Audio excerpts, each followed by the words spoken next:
নমস্কাৰ, মোৰ নাম হাফিজ আলী।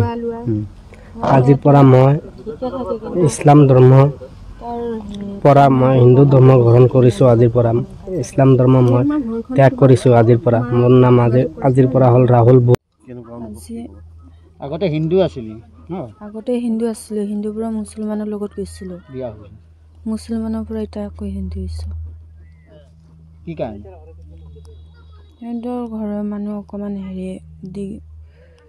অকণমান দিগদাৰি কৰি আছিলে কাৰণে আমি নিজে সুচিমতে দি হিন্দু হৈছোঁ।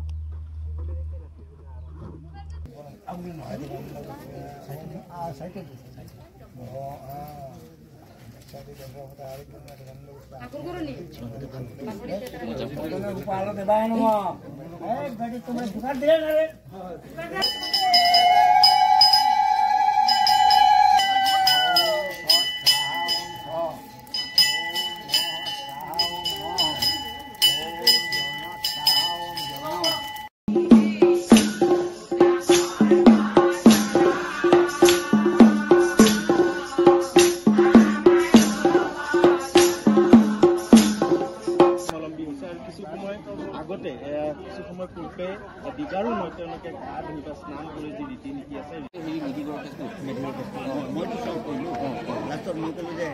মই ক'ব পাৰোঁ নেকি? আমাৰ আপত্তি নাই।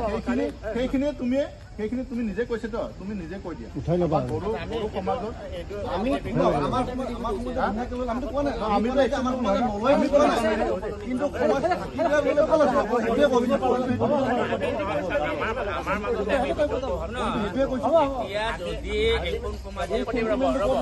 গমেই পোৱা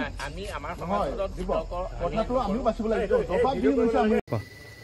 মই বড়ো টাইটেলটো লৈছিলোঁ, বড়ো সমাজৰ লগত আলোচনা কৰা নাই। মই ভুলতে বড়ো টাইটেলটো লৈ লৈছোঁ। গতিকে মোৰ ঘৈণীয়েকটো বড়ো আছিলে, সেইকাৰণে মই বড়ো উপাধিটো লৈ লৈছোঁ। মই কোনো সমাজৰ লগত আলোচনা কৰা নাই। যিটো মোৰ ভুল হৈ গ'ল, মই আৰু টাইটেলটো নলওঁ। যেতিয়ালৈকে কোনো সমাজত মোক একচেপ্ট নকৰে তেতিয়ালৈকে মই কোনো উপাধি নলওঁ। যোৱাকালি আমি বিশ্ব হিন্দু পৰিষদ RSS বজৰং দল সংঘ পৰিবাৰে আমি কচুতলি গাঁৱৰ এটা মুছলমান পৰিয়ালক হিন্দু ধৰ্মলৈ দীক্ষিত কৰিছিলোঁ। যোৱা 23 অক্টোবৰত তেওঁলোকে আদালতত কৰা ল'ৰাজনৰ টাইটেলটো বড়ো টাইটেলৰ উপাধিটো ল'লে। কাৰণ ল'ৰাজনৰ স্ত্ৰী আছিল আমাৰ ডিমৰীয়াৰে এজন বড়ো ছোৱালী, গতিকে সি বড়ো টাইটেলটো লৈছিল।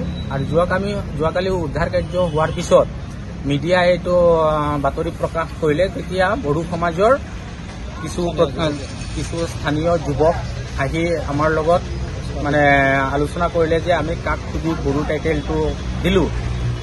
গতিকে আপত্তি হোৱাৰ কাৰণে আমি তেওঁলোকক কৈছোঁ যে আমি যিহেতু আমাৰ স্থানীয় বড়ো সমাজৰ মানুহে এইটো প্ৰতিবাদ কৰিছে, গতিকে আমি ল'ৰাটোৰ টাইটেলটো অন্য এটা টাইটেল দি দিম। আৰু যিটো আজি আমি আদালতত এপ্লাই কৰিছোঁৱেই, আৰু যি বড়ো সমাজৰ লোকসকলে প্ৰতিবাদ কৰিছে তেওঁলোকে ক্ষমা বিচাৰিব কৈছে। গতিকে মই বিশ্ব হিন্দু পৰিষদৰ পৰা এবাৰ নহয় হাজাৰবাৰ বড়ো সমাজৰ ওচৰত ক্ষমা প্ৰাৰ্থনা কৰিছোঁ, যাতে আমাৰ ভিতৰত ভাতৃত্ববোধটো নষ্ট নহয়, শান্তি সম্প্ৰীতি বজাই থাকে।